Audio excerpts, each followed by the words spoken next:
Alright guys, so the sixth fight taking place at UFC 257, Poirier vs. McGregor 2, is Brad Tavares vs. Antônio Carlos Jr. This fight is a middleweight fight. Brad Tavares, the 17th best middleweight fighter in the world. Antônio Carlos Jr. is the 22nd best middleweight fighter in the world. They're both coming off of 2 straight losses to very, very good fighters. Brad Tavares, 2 losses to Edmund Shabazian by head kick KO around a year or 2 months ago, and then Israel Adesanya around 2.5 years ago. Antônio Carlos Jr. has a record of 10 wins and 4 losses, coming off of 2 losses to Uriah Hall by a split decision around a year and a half ago, and then Ian Heinisch by unanimous decision around a year and a half ago as well. And guys, if you look at the betting odds for this fight, Brad Tavares is a very, very slight favorite at minus 155 as a slight favorite to win the fight. Antônio Carlos Jr., the plus 120 near even underdog to win the fight. There's similar age, a little advantage there for Antônio Carlos Jr. as he is 30, almost 31 years old. Brad Tavares is 33 years old as of 1 month and 2 days ago. Brad Tavares is 6'1" tall. Antônio Carlos Jr. 6'2" tall, so a little advantage there. And then Antônio Carlos Jr.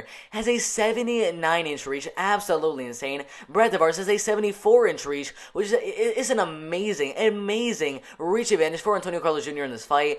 If you look at the top 2 predictions for this fight, it is absolutely insane. Out of 840 different votes, 61% of the vote are going for the very, very slight favorite in Brad Tavares to win the fight, mainly by unanimous decision. And then a couple of people had Brad Tavares winning the fight by knockout. 39% of the vote are going for Antônio Carlos Jr. to win the fight, mainly by submission, and then a lot of people have him win the fight by unanimous decision. But guys, personally, I think this fight's gonna go all the way. I don't think Antônio Carlos Jr. is gonna get a submission. There's a high chance he does get the submission, but overall, I don't think he'll get the submission, and I do not think that Brad Tavares will get a KO or TKO in the fight. I think this fight's gonna go all the way, and one of these 2 guys is gonna walk out with a unanimous decision. And guys, if you look at Brad Tavares, 17-6 as a pro MMA fighter, this dude has been fighting for quite a while. I believe since like 2010 or 2011, somewhere around there. He started with 3 straight wins, a second round rear naked submission, a first round knockout win over Jonathan Zhao, got a shot in the Ultimate Fighter Season 11, where he got a first round knockout win in 45 seconds in the very first round over Jordan Smith, a unanimous win, a first round TKO win over Seth Bakinski. But guys, in his next fight against Court McGee, with literally 12 seconds left in the entire fight, Court McGee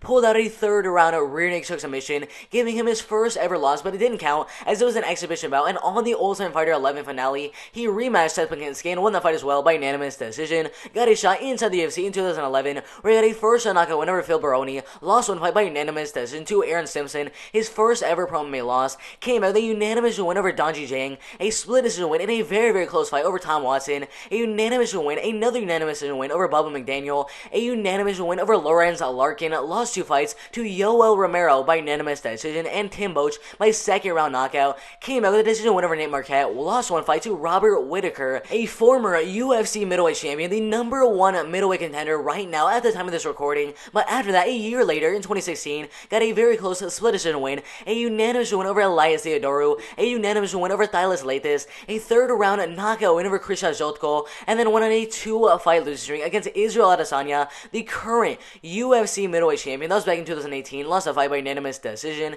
and then lost a fight after that to an undefeated fighter at the time, in Edmund Shabazian by first round left head kick KO. That was absolutely insane. But now here in 2021, he looks to come back with a win over Antônio Carlos Jr. in this fight. Alright guys, so as you guys know, Antônio Carlos Jr. has a record of 10 wins with only 4 losses, 13 wins and only 4 losses if you count those Ultimate Fighter wins. But at the start of his career, back in 2013, he started with 3 straight wins in a row. One of those wins coming by first round Armstrong choke submission, and the other 2 coming by rear naked choke submission, which got him a shot on the Ultimate Fighter Brazil Season 3. And guys, I'm going to tell you right now, every single one of those wins on the Ultimate Fighter Season 3 on Brazil, all of them were finishes. He got a knockout win over Julia Herme Viana, a first round knockout win in 12 seconds in the very first round, got a rear naked choke submission win over Marcos Rogerio de Lima, and then got a shot inside the UFC in 2014 and won the fight by unanimous decision against Vitor Miranda, lost 1 fight to Patrick Cummings, his first ever pro MMA loss by unanimous decision, came back with a third round rear naked choke submission win over Eddie Gordon with literally 13 seconds left in the entire fight, got a no contest against Kevin Casey due to an eye poke in 11 seconds in the very first round, got a loss to Daniel Kelly by third round at TKO, came back with a third round rear naked choke submission, a unanimous decision, and then a second round rear naked choke submission win over Eric Spicely, a first round rear naked choke submission win over Jack Marshman, and then a first round rear naked choke submission win over Tim Boach, but then went on a 2-fight losing streak against Ian Heinisch and Uriah Hall, lost both of those fights by decision. The Uriah Hall loss was by split decision, and now in 2021 in January, he loses to come back with a win here over Brad Tavares in this fight. Alright guys, so striker versus grappler. You guys already know who the striker is. It's Brad Tavares. You guys already know who the grappler is, it's Antônio Carlos Jr.